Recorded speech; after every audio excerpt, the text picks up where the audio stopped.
Painted application ધોરણ 6 થી 12ના વિદ્યાર્થીઓ માટે અપડેટ થઈ ચૂકી છે. આ એપ્લિકેશનમાં શું છે? બધા જ વિષયના વિડીયોઝ છે. ગુજરાતની બેસ્ટ ફેકલ્ટી દ્વારા લાઈવ લેક્ચર્સ છે. આઈએમપી પ્રશ્ન છે, ટેસ્ટ સિરીઝ છે અને ગુજરાતના તમામ વિદ્યાર્થીઓ સાથે તમે તમારી કમ્પેરિઝન કરી શકો છો.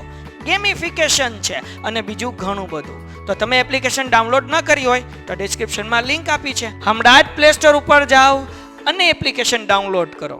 ઘરે બેઠીને સરસ મજાનું ગુજરાતની જોરદાર ફેકલ્ટી સાથે ભણો, સારા માર્ક્સે પાસ થાઓ. ચલો બકાવ. હવે આપણે સેક્શન ડી કરીએ છીએ. સામાયિક શ્રેણીનું મહત્વ સમજાવો. તમે લોકો કાઢી રાખો. ઇમ્પોર્ટન્સ ઓફ રિગ્રેશન લાઇન્સ કરતો જાવ. Sorry, time series. બરાબર. તો ભૂતકાળની માહિતી પરથી કિંમતમાં થતા ફેરફારની દિશા અને તરાહ જાણી શકાય છે. પાસ્ટ આ સેક્શન ડી બાકી હતું ને બેટા, આપણે સી જ કર્યું હતું એટલા માટે. હાલો અહીંયા ધ્યાન રાખો. એક જ છે, 3 જ ક્વેશ્ચન છે. પછી આપણે સંભાવના કરવાની છે કે જેમાંથી તમને થિયરી પૂછાય છે, પ્રોબેબિલિટી. એટલે એ આપણે આજે પતાવી નાખશું. હે હા, એમાંથી જે ઇમ્પોર્ટન્ટ હતા ને એ લઈ લીધા છે. હાલો ચલો, સામાયિક શ્રેણીનું મહત્વ સમજાવો. તો ભાઈ importance of the time series, સામાયિક શ્રેણીનું ઇંગ્લિશ એવું થાય. તો પહેલી વસ્તુ, ભૂતકાળની માહિતી પરથી કિંમતમાં થતા ફેરફારની દિશા અને તરાહ જાણી શકાય છે. હવે જે આપણી આગળ ડેટા હશે એ પાસ્ટનો હશે.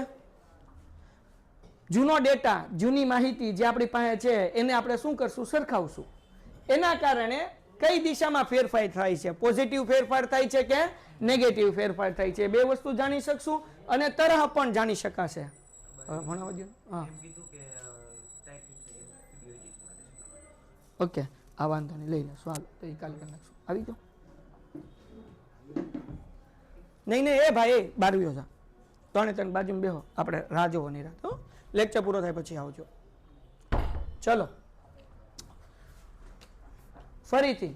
તો આપણે શું કરશું? ભૂતકાળની માહિતી પરથી કિંમતમાં થતા ફેરફાર અને ફેરફારની દિશા અને તરાહ જાણી શકાય છે. ફેરફારની દિશા એટલે તો કે ભાઈ પોઝિટિવ વધારો થાય છે કે પોઝિટિવ વધારો નથી થતો. દાખલા તરીકે મારી આગળ હોય 2021 નો ડેટા, 2022 નો ડેટા, 23 નો ડેટા, 24 નો ડેટા, 25 નો ડેટા. હવે આના ઉપરથી હું એઝ્યુમ કરી શકું કે ભાઈ મારા આલ્ફા એકેડમીમાં રેવન્યુ જે છે એ સતત વધે છે કે ઘટે છે. તો હું આ જોઈ શકું. જો વધતું હોય તો એની તરાહ કહેવાય. તરાહ એટલે પોઝિટિવ વધારો થાય છે કે નેગેટિવ વધારો થાય છે. દિશા એટલા માટે કારણ કે આપણે જ્યારે ગ્રાફ દોરતા હોય ત્યારે એમાં શું આવશે? બધી લાઈનો ને બધું આવશે. એના ઉપરથી દિશા કે ગ્રાફમાં એવું આવે, જે તમે 9th સ્ટાન્ડર્ડમાં કદાચ કરેલું હશે યા 11thમાં ગ્રાફનું ચેપ્ટર કર્યું હશે, તો કે જમણીથી ડાબી બાજુ ગ્રાફ જાય છે, તો ડાબીથી જમણી બાજુ ગ્રાફ આવે છે. તમારી ઇકોનોમિક્સની અંદર રીતે અલગ અલગ ગ્રાફ આવે છે, એની અંદર હોય છે. બરાબર કે એમાં પર્વલાય ગ્રાફ આવે છે, પર્વતવાળો કે ભાઈ એક સમય સુધી ઉપર જાય ને પછી કિંમત કેવી આવે? નીચે. એમાં એક કોન્સેપ્ટ તમારે આવતો હશે કે ભાઈ કંપનીનું જીવન ચક્ર આવ્યું હશે, નહીં આવ્યું હોય તો આવશે 11th-12thમાં. જીવન ચક્ર શું છે? કોઈ પણ કંપનીનું બધાયનું. ગાડી ઉપર જાય, જ્યાં સ્ટેબલ થાય પછી નીચે આવે. આ હરેક કંપનીનું આ સેમ હોય. દાખલા તરીકે નોકિયાની એક વખત બહુ વેચાણ થતું હતું. આખી દુનિયામાં બધા મોબાઈલ તમે ખેંચો તો 10માંથી 7 નોકિયા નીકળે. તો એ ઉપર તરફ ગયું, જ્યાં સ્ટેબલ ગયું, પછી નોકિયા કેવું આવી ગયું? નીચે આવી ગયું. હવે આઈફોનનું લઈ લો. એક જમાનામાં બ્લેકબેરીનો સમય હતો, તો એ દિશા નક્કી થાય કંપનીની. બ્લેકબેરીનો સમય હતો ત્યારે બ્લેકબેરી બહુ વેચાણું, પછી અહીંયા સ્ટેબલ થયું, પછી કેવું આવ્યું? નીચે આવ્યું. પછી આવ્યું સેમસંગ. સેમસંગમાં શું હતું? તો એક સમયનો ટાઈમ હતો. એ રીતના સ્કૂલો લઈ લો. એક સમય સનાતન સ્કૂલ, હજાર સંખ્યા. હવે ખાલી 4 સંખ્યા જ વધીને આવતા વર્ષે સ્કૂલ બંધ થવાની છે. તો હરેક વ્યક્તિનું એક જીવન ચક્ર હોય.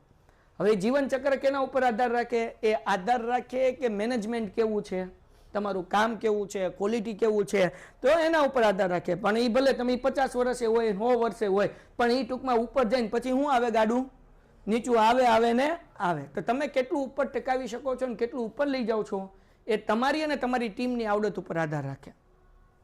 હાલો સેકન્ડ પોઈન્ટ, ચલની કિંમતોમાં થતો ફેરફાર પરથી ચલની ભવિષ્યની કિંમતનું અનુમાન કરી શકાય છે. ઓકે, એટલે જે કિંમતમાં ફેરફાર થાય એના ઉપર આપણે ભવિષ્યનું અનુમાન લગાડી શકીએ કે ભાઈ ઓકે આમ થયું તો આમ થાય ને આમ થાય. દાખલા તરીકે હું હમણાં વાત કરતો હતો ને એક એડવર્ટાઇઝમેન્ટ કંપની યારે કે ભાઈ મારે આ હોર્ડિંગ રાખવું છે. બોલો અત્યારથી રાખવું છે, માર્ચમાં જોવે છે. પણ હું બુક કરાવતો હતો જાન્યુઆરીમાં અત્યારથી. કેમ? કારણ કે મને ખબર છે કે ક્યારે એની ડિમાન્ડ વધારે હશે અને એ ફરી જાય ક્યારે હું ફોન કરીશ ને ખાલી હશે ને તો અત્યારે માનો કે મને કોઈ વસ્તુનું x રૂપિયા કીધા ને તો એ પછી હું એને ફોન કરવા જઈશ ને તો એ 2x કહેશે.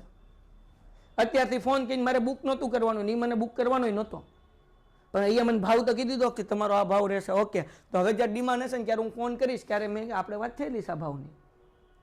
તો ભવિષ્યની કિંમતનું અનુમાન તમે અત્યારના ડેટા ઉપરથી લગાડી શકો. બીજું કે ભાઈ મને એ ખબર પડી કે ભાઈ જો અગર હું ₹1,00,000 માર્કેટિંગમાં એક્સપેન્સ કરું છું તો એનાથી કેટલા એડમિશન વધે છે. એડમિશન વધે એમાંથી મારે અલગ કરવા પડે. એક એવા એડમિશન છે માઉન્ટ ટુ માઉન્ટ છે. માઉન્ટ ટુ માઉન્ટ એટલે ઓલરેડી 10થમાં ભણી ગયો છે, 11th 12thમાં આવ્યો છે, તો એને એડવર્ટાઇઝમેન્ટની કાંઈ અસર ન પડે. એ એડવર્ટાઇઝમેન્ટ કરવું કે ન કરવું અહીંયા જવાનો છે, એને એક્સપિરિયન્સ સારો રહ્યો તો બરાબર. પછી તમારા ભાઈ અથવા બેન તો એ કાંઈ માર્કેટિંગની એના ઉપર અસર ન હોય, એ કેવું કહેવાય માઉન્ટ ટુ માઉન્ટ. તો મારે હવે તમારામાંથી એ કરવું પડે કેટલા લોકો બેનર જોઈને આવ્યા, કેટલા લોકો બ્રોશરથી આવ્યા, કેટલા લોકોએ હોર્ડિંગ જોયા. તો હું જ્યારે એડમિશન આવે ને ત્યારે પૂછું કે ભાઈ તે ક્યાં જોયું, તો કે ભાઈ અમે રસ્તામાં મુક્તા લક્ષ્મી ત્યાં અહીંયા સ્કૂલમાં બોર્ડિંગ હતું ને હોર્ડિંગ એ જોયું હતું, અથવા અમારી સ્કૂલની બહાર હોર્ડિંગ હતું, ત્યાંથી અમને ખબર પડી. એટલે મને ખબર પડી કે ભાઈ જો હું ₹1,00,000 એડવર્ટાઇઝમેન્ટ એક્સપેન્સ કરું છું તો સામે 3 લાખનું મને એડમિશન મળે છે. તો મતલબ એવો તો કે હું 1 કરોડનું એડવર્ટાઇઝમેન્ટ કરું તો મારું 3 કરોડ થઈ જાય? ન થાય, કારણ કે સંખ્યાની એક લિમિટ હોય. તો હવે એ મારે વિચાર કરવો પડે, મારે આંકડા બધા ભેગા કરવા પડે અને વાઇઝલી ડિસિઝન લેવું પડે કે ભાઈ મેક્સિમમ હું કેટલા રૂપિયા ઇન્વેસ્ટ કરું તો મને ફાયદો થાય. ઓકે, પછી નવું અમુક હું દર વર્ષે છે ને ₹50,000 રાખું ખાલી અનુભવને અખતરા કરવાના.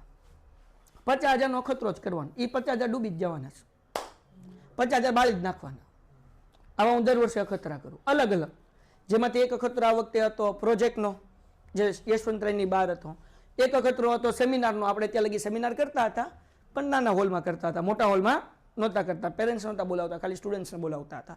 તો આવા હું અલગ અલગ એક્સપેરિમેન્ટ કરતો જાઉં, પછી એનું કન્ક્લુઝન કાઢું કે શું કન્ક્લુઝન નીકળ્યું, આવતા વર્ષે કરાય કે ન કરાય. પછી તો કે ભાઈ આ વખતે હું બીજા 2 અખતરા કરવાનું છું, જેનું ઓલરેડી મેં કામ શરૂ કરી દીધું છે, જે કોઈ નથી કરતું અને મને પૂરો વિશ્વાસ છે કે ભાવનગરની અંદર કોઈ કરી નહીં શકે. એ વસ્તુ મને આવડે છે, એની ઓલરેડી એના ઉપર કામ શરૂ કરી દીધું, પણ હું કહીશ નહીં. એટલે તમે મારી સામે આતુરતાથી ન જુઓ, હે ને. એટલે કહેવાનો મતલબ એવો છે કે ઇન શોર્ટ તમને હું એમ કહું કે જેટલા સ્ટાન્ડર્ડ 9th અને 10th અથવા તો 11th 12thમાં ભણતા છે એના મોબાઈલમાં હું હશ ત્યાં લગી કહી દઉં. એ મને આવડે, શું શીખી ગયો. આજ સવારે જ એક મિટિંગ કરી, આવતીકાલ પાછી એક મિટિંગ છે કે જે મોટી કંપની કરતી હોય છે એની હું હવે કરવાનો છું, ડેટાબેઝ ઉપર રમવાનો છું. હા, મેટા તો હજી નાનો વિચાર છે, એના કરતાં ઊંચો એ હજી હું કહીશ. હા, એ લાઈનનું થયું. પણ ટૂંકમાં કહેવાનો મતલબ એવો છે કે તમને મારા કોલ આવશે, મોટી કંપની આવે ને એમ આવે છે ને કોલ. આ ખાલી જે કરવાનું છે એમાંથી એક વસ્તુ, 4 વસ્તુ હજી કહેતો નથી બરાબર. એટલે ધીમે ધીમે 4 કીધી, ચિંતા ન કરો, પૂરું થાય ત્યાં.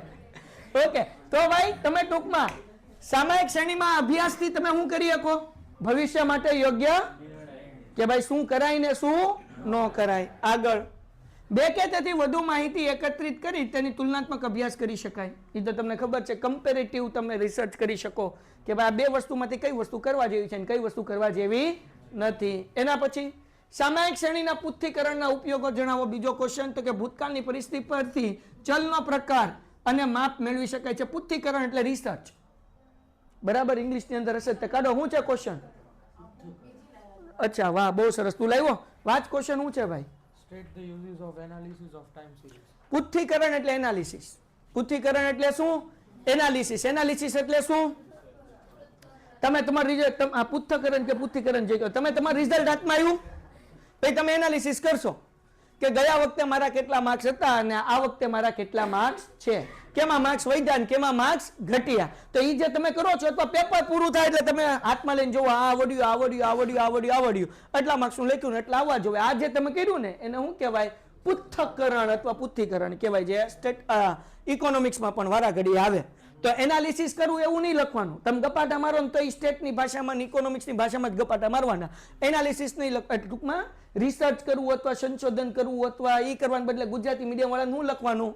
પૃથ્થકરણ. એટલે એમ લાગે હા છોકરાએ કેવું સારું લખ્યું છે એમ. આગળ બરાબર. ચલની ભવિષ્યની કિંમતનું અનુમાન મેળવી શકાય છે, આપણને ખબર જ છે. ભવિષ્ય માટે યોગ્ય નિર્ણય લઈ શકાય છે અને કાર્યનું અન્વયોજન કરી શકાય છે. હાલો આયોજન આયોજન આયોજન નહીં. ચલો જો અહીંયા ધ્યાન રાખો, બહુ અગત્યનું છે. ભવિષ્ય માટે આપણે શું કરી શકીએ? યોગ્ય નિર્ણય. શું કરાય ને શું? જેમ કે આ વખતે તમારી બેચમાં હું કેટલીક વસ્તુ શીખ્યો જે આવતા વખતે હું કરવાનો છું. નવા અપડેટ જે તમે આવતા વર્ષે ફેલ થઈને આવ્યા તો ખબર પડશે, એના માટે ફેલ થવું પડશે. બરાબર? તો જેટલા લોકો છે આવતા વર્ષે મારી સાથે આમાંથી છે, તો એ લોકોને ખબર પડશે કે કેટલા સુધારા આપણે આવતા વર્ષે કરવાના છીએ. તો ભાઈ એ યોગ્ય નિર્ણય લેશું અને નવું આયોજન કરશું. બરાબર? જેમ કે ગયા વખતે આપણે નવું આયોજનમાંથી આ વખતે કેટલાક સુધારા કર્યા, એમાંથી હું તમને 1-2 સુધારા કહું. પહેલું કે તમારા રાઉન્ડ છેલ્લા 2 મહિના જ રહેતા હતા, આ વખતે આપણે પહેલેથી ધીરે ધીરે રાઉન્ડ લીધા રાખ્યા, એટલે વર્ષ દરમિયાન આપણે 8 થી 10 રાઉન્ડ થઈ જશે. ગયા વર્ષ સુધી છેલ્લા 3 રાઉન્ડ જ હોય, વધારે રાઉન્ડ એટલા બધા નહોતા લેતા જેટલા આ વખતે કન્સિસ્ટન્સીથી. પછી રિપોર્ટ નહોતા આપતા, જે લોકો 10th માં ભણી ગયા ખબર છે. ખાલી અહીંયા આપણે ઓલી હતી ગૂગલ શીટ, રિપોર્ટ રિઝલ્ટ એવું કાંઈ હતું નહીં. આ 2 વસ્તુ અપડેટ કર્યું. ત્રીજી વસ્તુ શું અપડેટ કરી? તો કે ભાઈ ત્રીજી વસ્તુ હું અત્યારે લગી સ્ટેટિસ્ટિકની થિયરી કરાવતો નહોતો, આ વખતે મેં મારી જાતે મહેનત કરી નહીં કરાવ્યું. આ પણ નવું જ કર્યું ને. બરાબર? પછી ચોથી વસ્તુ નવી શું કરી? ચોથી વસ્તુ એ કરી કે ભાઈ આ વખતે મેં સ્ટેટને વધારે ટાઈમ ફાળવ્યો. ગયા વખતે હું ખાલી સન્ડે જ લેક્ચર લેતો હતો અને ઓછા સમ કરાવતો હતો. આ વખતે મેં ગયા વર્ષ કરતાં વધારે સમ કર્યા. બધી મેથડના 2 સમ કરાવતો હતો અને બાકીના સમયની જેવા ટીક કરાવીને એમ કહેતો હતો કે આ સમ તમારે જાતે પ્રેક્ટિસ કરવાની છે, તો જે ડાઉટ લઈને આવે એને સોલ્વ કરાવો. આ વખતે મેં બધા સમ જે છે ઓલમોસ્ટ કરાવ્યા છે. રાઈટ? તો એ ઘણું બધું ગયા વખતે કરતાં મેં વધારે સારું કર્યું. કેમ સારું કર્યું? કારણ કે આપણને ખબર પડે અનુભવ અને એક્સપિરિયન્સથી કે ભાઈ આ વસ્તુ હજી આપણે સુધારી શકીએ છીએ. એમ આ વખતે મેં કેટલીક વસ્તુ કર્યું, તો હું હજી વિચારીશ કે શું સારું કરી શકાય ને પછી કાર્યનું આયોજન કરીશ અને આવતા વખતે નવું કરીશ. જેમાંથી એક આયોજન આવતા વખતે હું કરવાનો છું કે ભાઈ તમારા 12th સ્ટાન્ડર્ડની અંદર 3 કલાકનું ટ્યુશન કરવાનું છું, 2 કલાકની બદલે. રોજના 2 લેક્ચર આવે ને બદલે 3 લેક્ચર કરીશ આવતા વર્ષથી. બરાબર? કે એ આવતા વર્ષથી કરીશ. કે જે લોકોને બપોરની સ્કૂલ હશે એ લોકોને સવારની બેચ હશે, જે લોકોને સવારની સ્કૂલ હશે એ લોકોને બપોરની બેચ હશે. 4 થી 7નું ટ્યુશન યા 3 થી 6નું ટ્યુશન હું કરવાનું વિચારી રહ્યો છું. લાઈવ વાળાને પણ એવી રીતના જશે. તો શું લેવા? તો કે ભાઈ ખબર પડી કે ભાઈ આ લોકોને છે કે નહીં સિલેબસ હજી વધારે ઝડપથી પૂરો કરવાની એ જરૂર છે અને પેપર ઉપર ને ટેસ્ટ ઉપર વધારે ફોકસ કરાવવાની જરૂર છે. તો આવતા વર્ષે પાછું એક નવું ઇમ્પ્લિમેન્ટ કરશું અને ટ્રાય કરીને જોશું કે છોકરાઓનો અને આપણો એક્સપિરિયન્સ કેવો રહી છે. પછી ચલની કિંમતમાં થતા ફેરફારને તુલનાત્મક અભ્યાસ કરી શકાય છે. તુલનાત્મક અભ્યાસ તો ખબર છે ને, કમ્પેરિઝન. 2 વસ્તુમાંથી શું કરાય? ભૂતકાળની કિંમત પરથી મળેલ અનુમાનિત કિંમત અને વર્તમાન કિંમતની તુલના કરીને તેના તફાવતના કારણો શોધી શકાય છે. ભૂતકાળમાં આવું હતું, અત્યારે આવું છે, તો તફાવત હું લેવા આવ્યો એનો કારણ શોધી શકાય. મેં તમને દાલપુરી વાળાનું એક્ઝામ્પલ આપ્યું હતું. ખાલી ડીશ મોટી કરી. કોલગેટ છે ને, કોલગેટ વેચાતી નહોતી. પહેલા કોલગેટ આવતી જારમાં, કાચની બરણીમાં આવતી. પણ હવે એનું 2-3 કંપનીને બહુ મોટા પ્રોબ્લેમ થતા આ વસ્તુમાં. પેલો પ્રોબ્લેમ તો કે કાચની બરણી હતી, ટ્રાવેલિંગમાં ટ્રાન્સપોર્ટેશનમાં બરણી તૂટી જાય તો કંપનીના માલ શું આવે? પાછું આવે. બરણી તૂટે એ ઉપરાંત આજુબાજુનું બીજું બધું ખરાબ કરે, પ્લસ ખર્ચો વધારે થાય. એટલે કોલગેટ કંપનીએ જ્યારે એ તમે જોયું નહીં હોય, તમે સર્ચ કરશો એટલે ગૂગલમાં મળી જશે, કારણ કે હું મેં જોયું એ કોલગેટ જ જોઈ. આ તો મને સ્ટોરી ખબર છે એટલે હું કહું. તો ભાઈ બરણીમાંથી એ કરી કોલગેટની પેસ્ટ બનાવી. અત્યારે જે આપણે છે એમ ટ્યુબ બનાવી. પેન્ટેડ એપ્લિકેશન ધોરણ 6 થી 12ના વિદ્યાર્થીઓ માટે અપડેટ થઈ ચૂકી છે. આ એપ્લિકેશનમાં શું છે? બધા જ વિષયના વિડીયોઝ છે. ગુજરાતની બેસ્ટ ફેકલ્ટી દ્વારા લાઈવ લેક્ચર્સ છે, આઈએમપી પ્રશ્ન છે, ટેસ્ટ સિરીઝ છે અને ગુજરાતના તમામ વિદ્યાર્થીઓ સાથે તમે તમારી કમ્પેરિઝન કરી શકો છો. ગેમિફિકેશન છે અને બીજું ઘણું બધું. તો તમે એપ્લિકેશન ડાઉનલોડ ન કરી હોય તો ડિસ્ક્રિપ્શનમાં લિંક આપી છે, હમણાં જ પ્લે સ્ટોર ઉપર જાઓ અને એપ્લિકેશન ડાઉનલોડ કરો. ઘરે બેઠીને સરસ મજાનું ગુજરાતની જોરદાર ફેકલ્ટી સાથે ભણો, સારા માર્ક્સે પાસ થાઓ. ટ્યુબ વેચાય નહીં, ટ્યુબ વેચાય નહીં એટલે હવે ડિસ્કશન કરે કે ભાઈ કોલગેટ તો ઈ જ છે. ઉલટું આ હારવું પડે. ઓલા લોકોને શું કહેવાય કે ઝાર જે છે, ઝાર એટલે બરણી, બરણી કાચની હોય, ફૂટી જાય, છોકરાઓને વાગે, હાચવીને રાખવી પડે. આ ગમે એમ ઘા કરે, ગમે એમ મૂકે તો કાંઈ થાય નહીં. તો થવું શું જોઈતું હતું? સેલ વધવું જોઈતું હતું. ઉલટું સેલ શું થયું? ઘટ્યું. કેમ? વિચારો. ભાવ વધારે, ભાવ તો શેમ હતો? હે? હા, એને ખબર છે.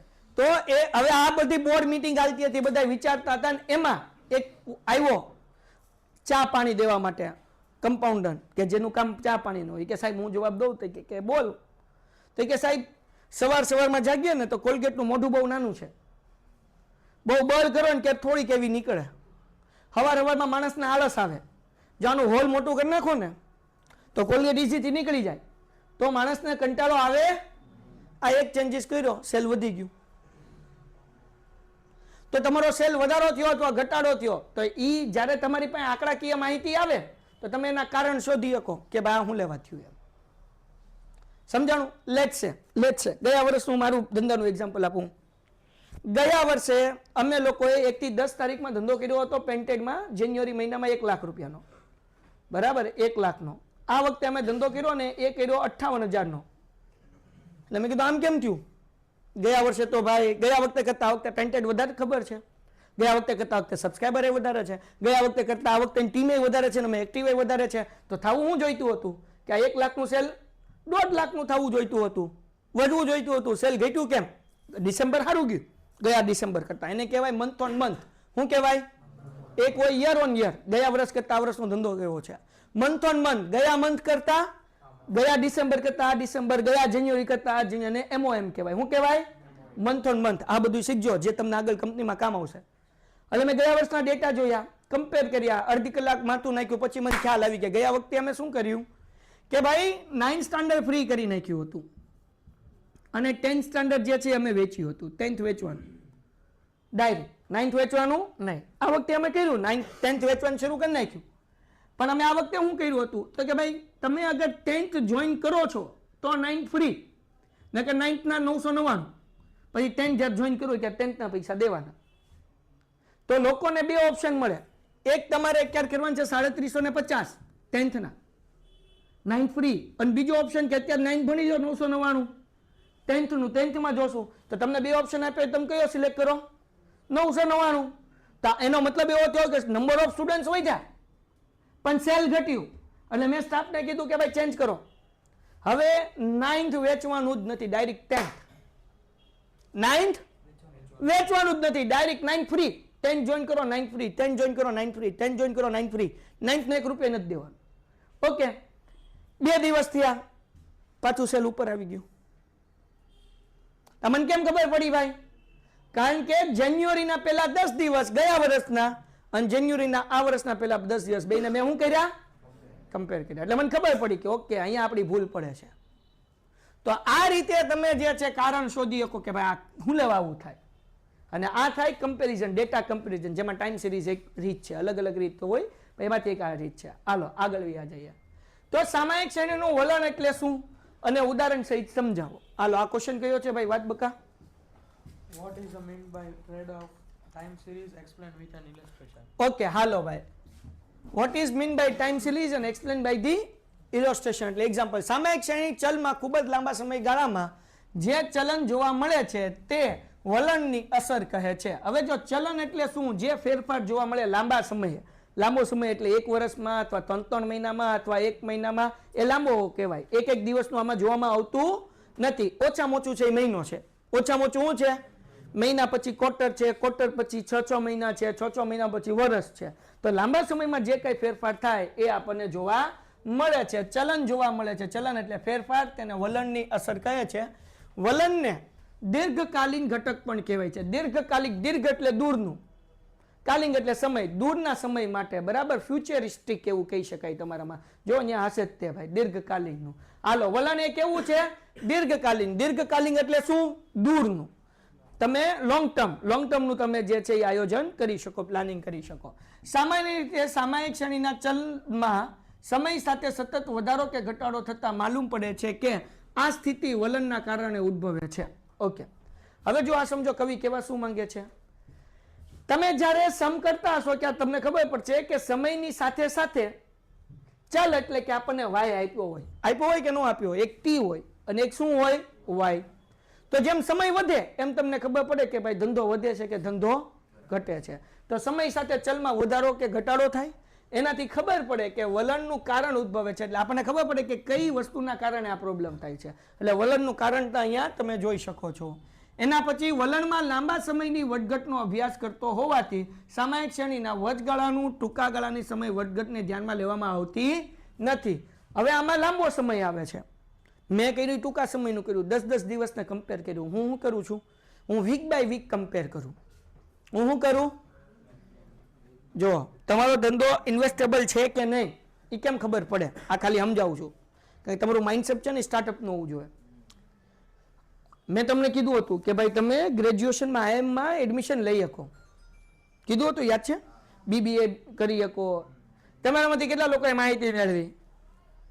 કીધું હતું બધાને. આ એક ગોતી આવ્યો એ માહિતી આના સાથે શેર કરી નાખજે. તારી એ એક્ઝામ દેવાની છે, આને બધું સમજાવી દે. આપણે અહીંયા નથી રહેવાનું, આપણે જવાનું છે IIM ઇન્દોર અથવા IIM રોહતકમાં. બરાબર? બધું એને આજે 8:30 વાગે બેહીને બે સમજી લો. એને કોર્સની તૈયારી કરવાની શરૂ કરી દો. એપ્રિલમાં એક્ઝામ આવશે, છટકી જવાનું છે. બરાબર? હા, મેમાં છે. હા, મે મહિનાની અંદર હશે. 15 જાન્યુઆરીથી ઓલરેડી બેચ શરૂ થઈ ગઈ છે, એમાં જોઈન થઈ જાઓ. બરાબર? ઓકે, હાલ હવે જો તમને હજી બધાની માહિતી આપી દઉં. તમે ગ્રેજ્યુએશન કરશો, બધા જેટલા લાઈવ સાંભળે છે એ બધા જોઈ લો. કદાચ તમારા ગ્રુપમાં શેર કરવી હશે તો માહિતી હું શેર કરી દઈશ. બધા સાંભળી લો. ગ્રેજ્યુએશન તમે કરશો ભાવનગર યુનિવર્સિટીમાંથી, અમદાવાદ યુનિવર્સિટી, ગુજરાત યુનિવર્સિટી, તેની એક મર્યાદા છે. ત્યાંથી પ્લેસમેન્ટ ન મળે, તમારી મૂલ્ય ન વધે, તમારી કિંમત ન વધે, અને તમારું જે છે કે નહીં એ ગમે એટલા હોશિયાર હોય કાંઈ ફેર ન પડે. તમારું રિઝલ્ટ છે કે નહીં એ એક ખાલી સર્ટિફિકેટ છે. બરાબર? તમારે જોબ હાથે ગોતવી પડશે, તમને કોઈ લેવા નહીં આવે, અને જ્યારે કદાચ લેવા આવ્યા તો એનું એક લેવલ હશે, એ લેવલથી ઉપર નહીં હોય. પણ એ લેવલ તમારે બ્રેક કરીને તમારી લાઈફ બનાવી છે. 5 વર્ષ પછી મહિને જોશ 50 લાખ 1 કરોડ રૂપિયાનું પેકેજ. કેટલા કરોડનું? 50 લાખ 1 કરોડ, એનાથી નીચું નહીં. બીજી વસ્તુ કે તમે લોકો તમારું પોતાનું સ્ટાર્ટઅપ, પોતાનું બિઝનેસ કરવા માંગો છો અને તમારે જોવે છે કરોડો રૂપિયાનું ફંડિંગ, 1000 કરોડ, 2000 કરોડ. ઇન્ડિયા લેવલે તમારે તમારું નામ કરવું છે, વર્લ્ડ લેવલે તમારે તમારું નામ કરવું છે, તો તમે આની એક્ઝામ આપી શકો છો. એક છે IIM, તમારું ગ્રેજ્યુએશન, MBA કરી શકાય ગ્રેજ્યુએશન પછી, પણ આ તો ગ્રેજ્યુએશન જ ત્યાં થાય. બરાબર? IIM ઇન્દોર છે, IIM રોહતક છે, આ બધી જગ્યાએ કોલેજના ગ્રેજ્યુએશન પ્રોગ્રામ થાય છે. આના માટે એક્ઝામ હોય છે. એક્ઝામ 360 માર્ક, 480 માર્ક્સની હોય છે. 3 સ્ટેપની અંદર હોય છે. પેલું હોય છે લેખિક એક્ઝામ.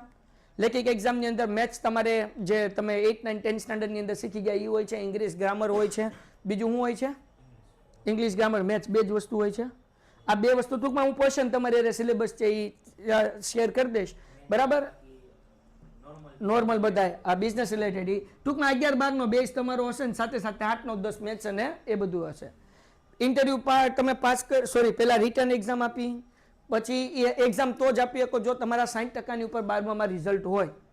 60% હેઠે હોય તો તમે આ એક્ઝામ આપી શકો નહીં. ક્વોલિફાય તો થાવ જો 60% ઉપર હોય. નંબર 1. નંબર 2 કે 60% ઉપર રિઝલ્ટ આવ્યું, એમાંય તે જે લોકોના વધારે પર્સન્ટેજ છે એ લોકોની પહેલી પસંદગી થાય.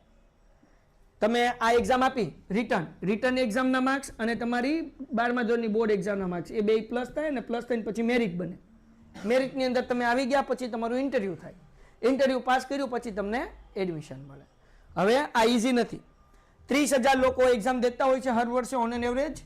આ 30,000માંથી 800 કે 814 સીટ છે ખાલી.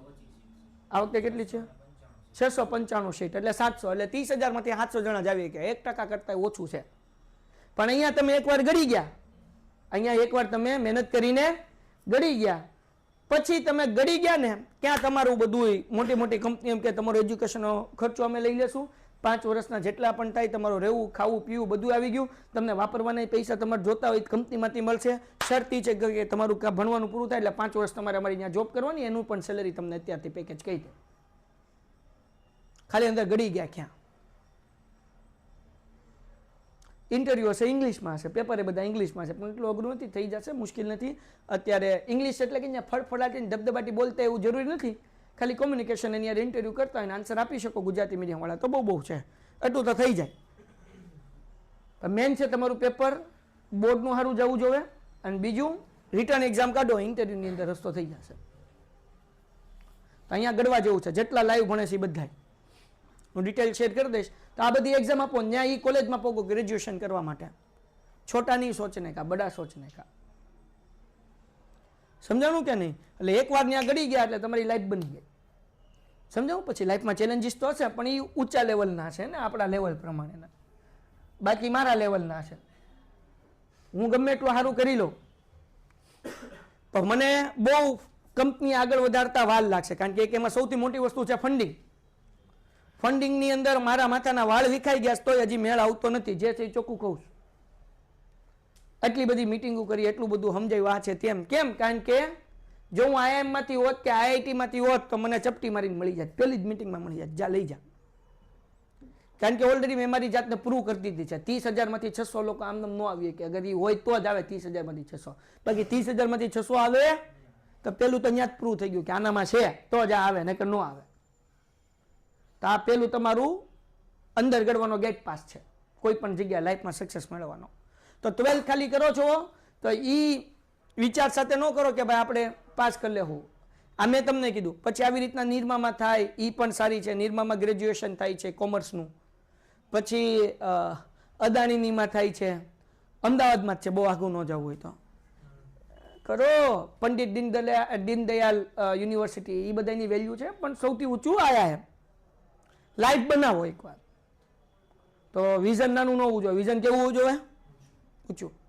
મહેનત કરો, તમારી અંદર ટાઈમ છે, સમય છે, તાકાત છે, મગજ છે. ન આવડતું એ બધું શીખી શકાય, કોઈ વસ્તુ શીખી ન શકાય એવું છે નહીં. ઓકે, ચલો હાલો. તો ભાઈ સમયની સાથે તમને જે વાયની કિંમત મળે છે અથવા તો વાય કેપ જે મળે છે એમાં તે શું છે ભાઈ, વધારો ઘટાડો જોવા મળે ને. આ કેવા સમયનો હોય? લાંબા સમયનો હોય. આમાં ટૂંકા ગાળાનું ધ્યાનમાં લેવામાં આવતું નથી. જો અહીંયા લખ્યું સામાયિક શ્રેણીની વચગાળાનું, એટલે કે ટૂંકા સમયની વધઘટ ધ્યાનમાં લેવામાં આવતી નથી. શ્રેણીની કિંમતમાં એકંદરે કેવા ફેરફાર થાય તે ધ્યાનમાં લેવામાં આવે છે. શ્રેણીની કિંમતમાં કયા ટાઈપના ફેરફાર થયા એ બધું ધ્યાન રાખીને નંબર લેવામાં આવે છે. અને જે પરિબળ હેઠળ આવા ફેરફાર થતા હોય તે પરિબળ દર ધીમો હોય છે. દાખલા તરીકે ભારતમાં શૈક્ષણિકની સંખ્યામાં વધતી જાય છે, પણ આ ફેરફાર છેલ્લા 60-70 વર્ષમાં ધીમે ધીમે થતો ગયો છે. ઓકે, વધારો થતો ગયો. ચલો અહીંયા ધ્યાન રાખો. જ્યારે આપણો દેશ આઝાદ થયો ત્યારે આપણો લિટરસી રેટ, શિક્ષણ દર કેવો હતો? ઓછો હતો. પણ જેમ સમય વધતો ગયો એમ લિટરસી રેટ ધીમે ધીમે ધીમે ધીમે શું થતો ગયો? વધતો ગયો. અત્યારના ઇન્ડિયામાં તે લિટરસી રેટ સારો છે, 90% ઉપર લોકો જે છે એ ભણેલા છે. કેરલાની અંદર 100% લિટરસી છે, બરાબર ને. સાઉથ ઇન્ડિયનમાં સૌથી વધારે છે. ઓકે, તો એ સમય સાથે વધ્યો છે ધીરે ધીરે, બરાબર. આ વલણના સંકેતમાં ટી વડે દર્શાવવામાં આવે છે. વાર્તા થઈ ગઈ પૂરી. ચલો ડન છે. આ ચેપ્ટરનો સેક્શન ડી આપણો પૂરો થઈ ગયો. હવે આપણે શરૂઆત કરીએ છીએ ચેપ્ટર નંબર 1 સંભાવના. અને એનું તમારે ભાઈ બધી ઓલી નોટ્સ કાઢીને રાખવી પડશે. હે કેનો ડી બાકી છે? આ ડી જ હતું. હા, એ તો કહું જે IMP હતા એ લઈ લીધા છે. તું નહોતો ને, તું ઉપર ગયો તો. છતાં કાંઈ બીજું હોય તો મને દેજો. આમાં ક્યાં છે? નહીં, સંભાવનાની પાઠભાઈને બનાવવાની કીધી હતી ને. હાલો, કાંઈ નહીં, આપણે હજી ડી ના આગળ લઈ લઈએ. કેટલા ક્વેશ્ચન બાકી હજી આમાં? હા, 5. ઓકે, હાલો.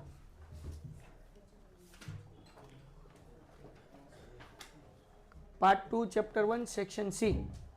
પેન્ટેડ એપ્લિકેશન ધોરણ 6 થી 12 ના વિદ્યાર્થીઓ માટે અપડેટ થઈ ચૂકી છે.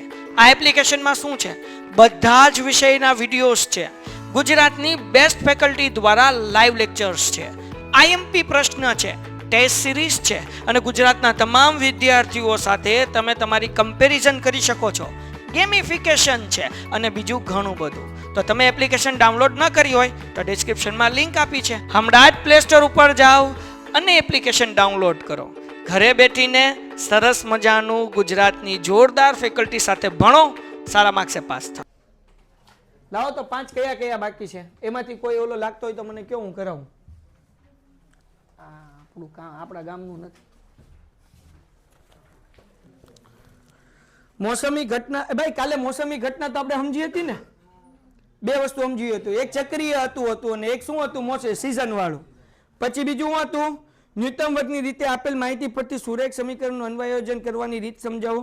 ન્યૂનતમ વર્ગની રીતના ગુણની મર્યાદા સમજાવો. વલણ શોધવાની ચલિત સરેરાશ વર્ણવો. હાલો એકવાર જોઈ જાય ને કે તમને એમ થાય કે કરી નાખીએ. ચલો,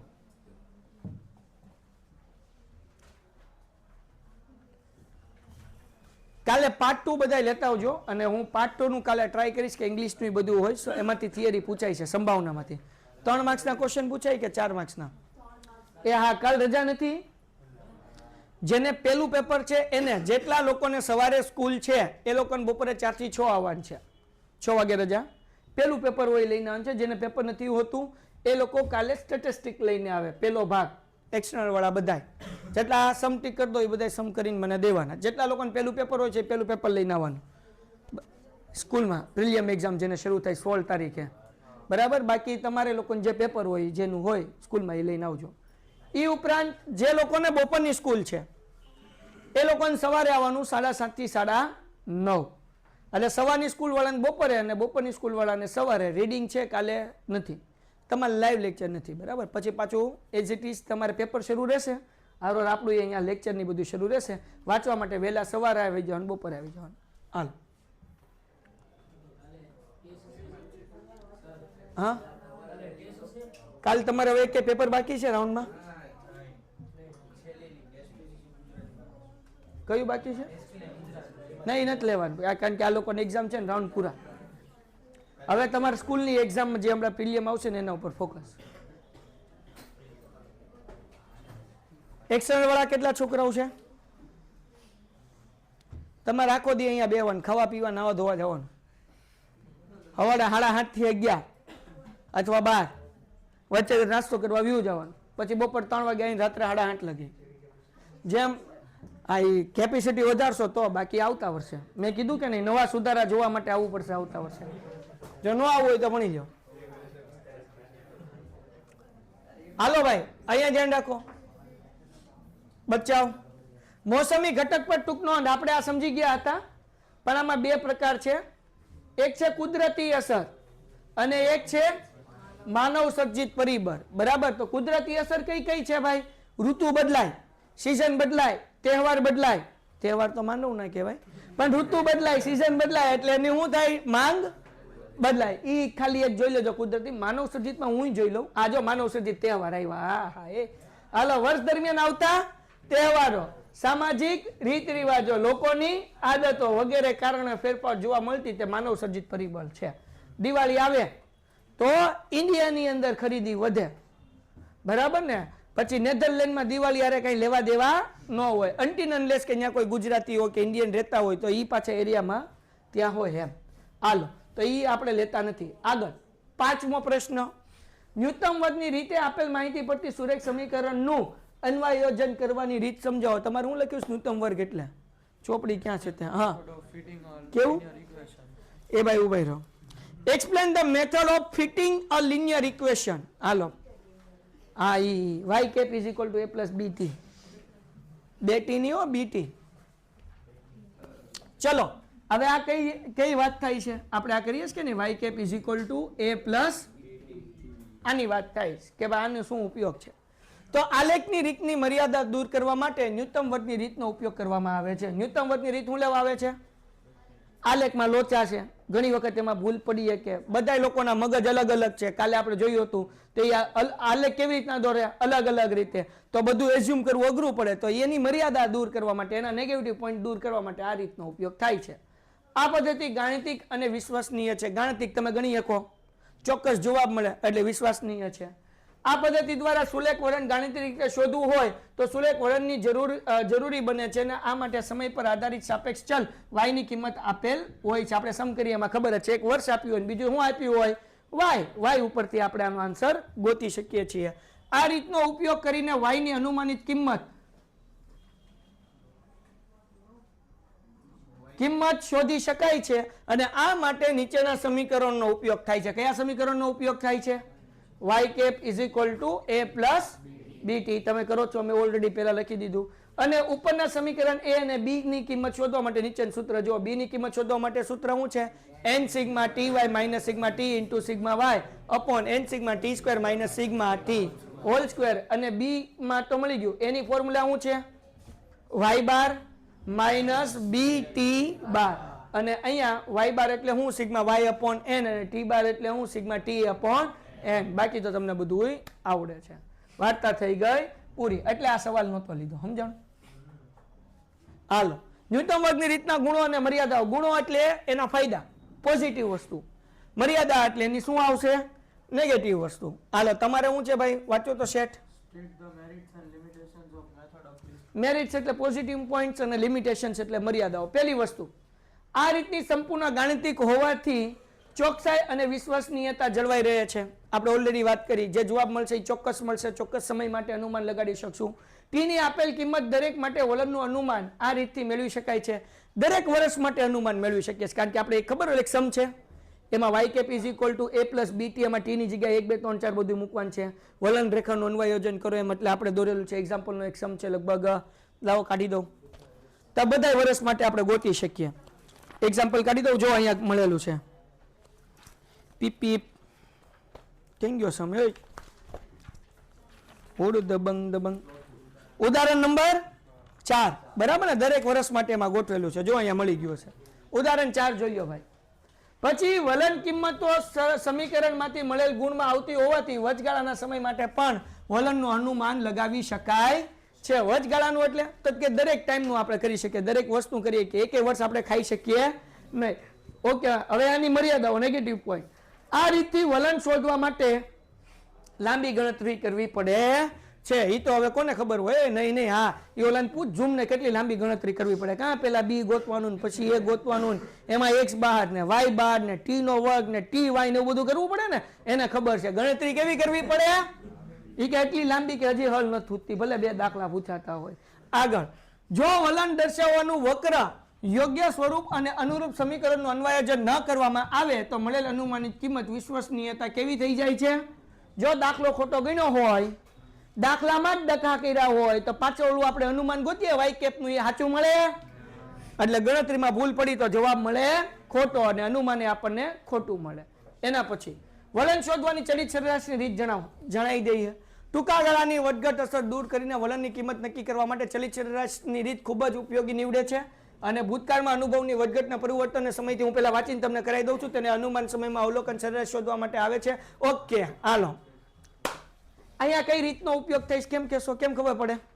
અહીંયા કઈ મેથડ છે આ ક્વેશ્ચનમાં? આ વાય કેપ વાળું સૂત્ર હતું ને, a પ્લસ બીટી. આને કહેવાય ન્યૂનતમ વર્ગની રીત. ઇંગ્લિશમાં શું કહેવાય? અને ગુજરાતીમાં કહેવાય ન્યૂનતમ વર્ગની રીત. ઇંગ્લિશમાં શું કહેવાય છે?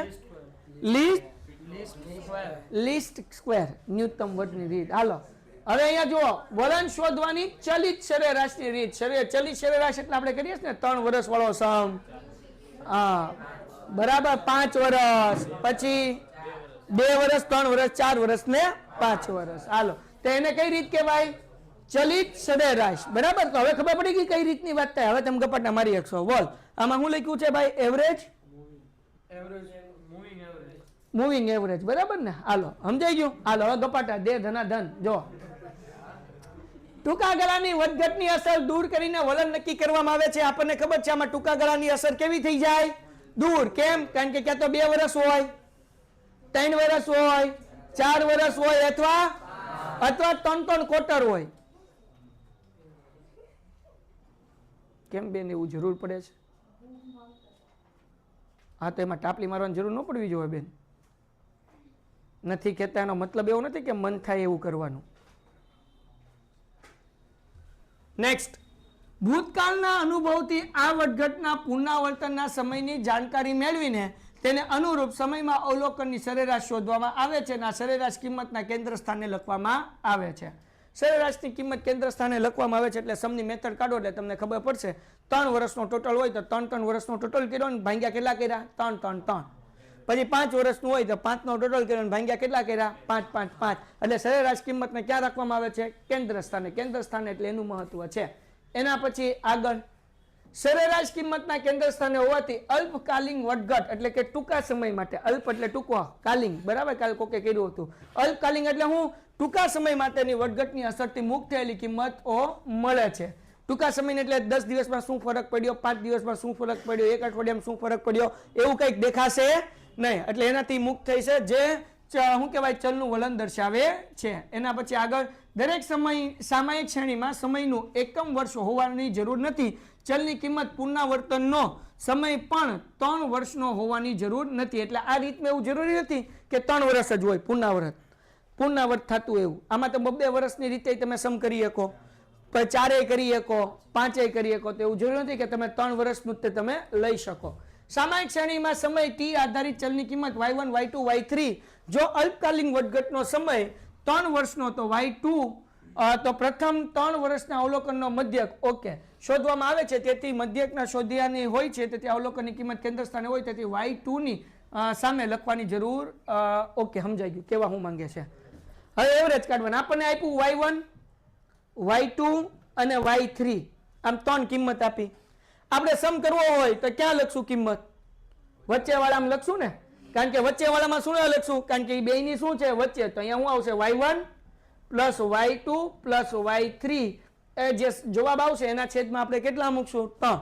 તો આપણે y1 ની જગ્યાએ કે y3 ની જગ્યાએ કઈ લખવાની જરૂર નથી, તો y1 ખાલી રહેશે. પછી નીચે આવશે, પણ એ કેવું આવશે? બીજું વર્ષ, ત્રીજું વર્ષ અને ચોથું વર્ષ, એમ ગાડી કેવી હાલતી જશે? નીચે નીચે હાલતી જશે.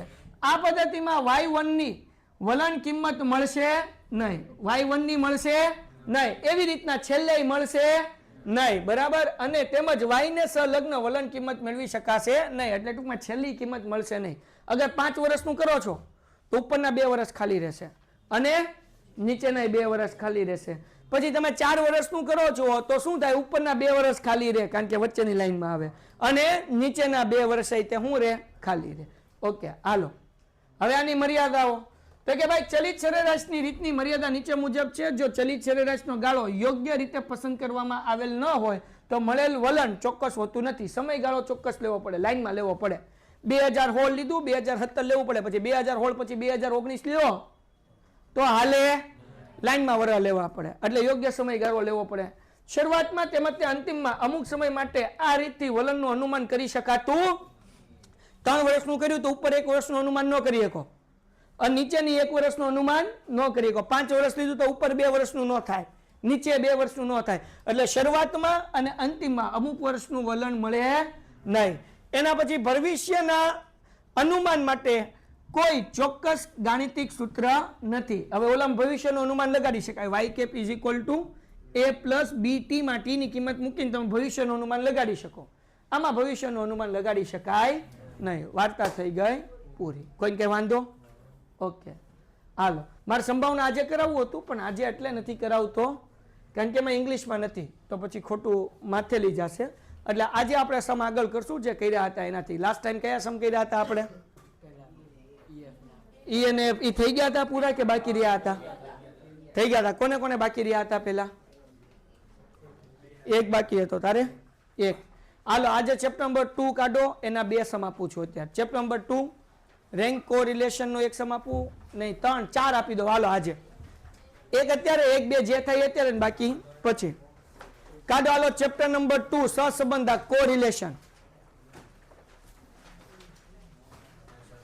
હા બચ્ચા, આ એમની માહિતી મોકલશો ને સર અમને? હા રુદ્ર મોકલી દઈશ દીકરા. કાલે લઈ લીધા છે, કાલ લઈ લીધું છે, એ આજે લઈ જ લીધું છે. તો દેખાડું.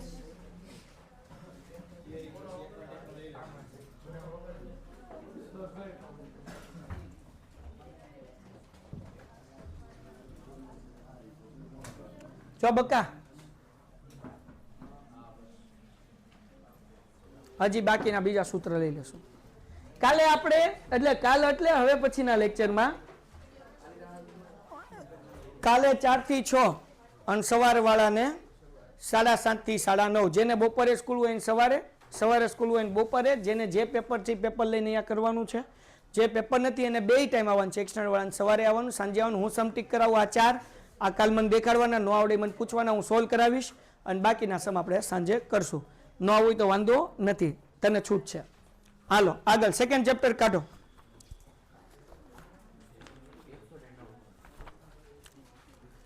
આ 4 સમ કરીને તમારા લોકોને મને મારા વોટ્સએપ નંબરમાં મોકલવાનું છે, લાઈવ વાળાને. બાકી બધાને અહીંયા મને દેખાડવાનું છે. આ 5-5 માર્ક્સના 2 સમ આ ચેપ્ટરમાંથી પૂછાશે.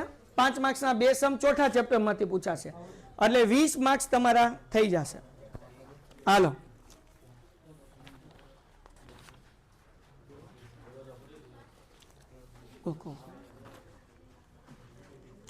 Page number 113 section F.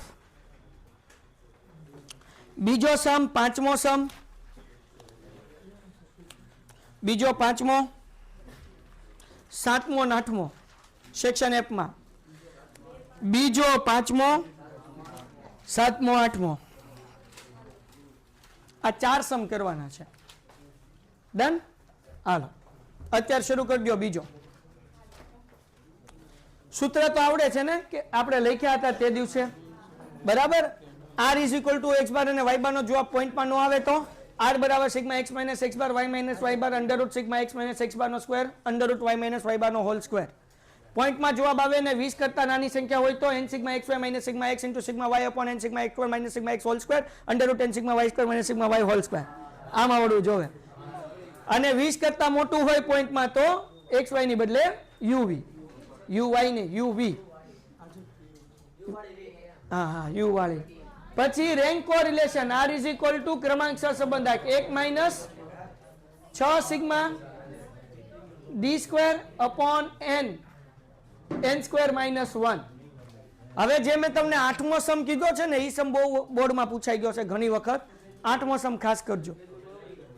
એટલે લાઈન બધા એમપી છે પણ 8મો રેન્ક કોરિલેશન વાળો ક્રમાંક સહસંબંધક જેમાં rx ને ry ગોતવાન છે.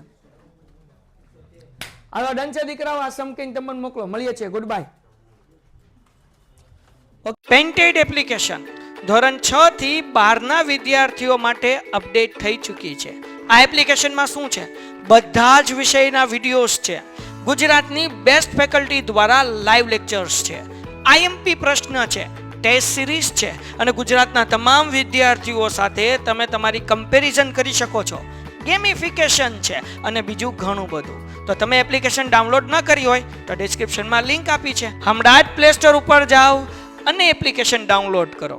ઘરે બેઠીને સરસ મજાનું ગુજરાતની જોરદાર ફેકલ્ટી સાથે ભણો, સારા માર્ક્સે પાસ થાઓ.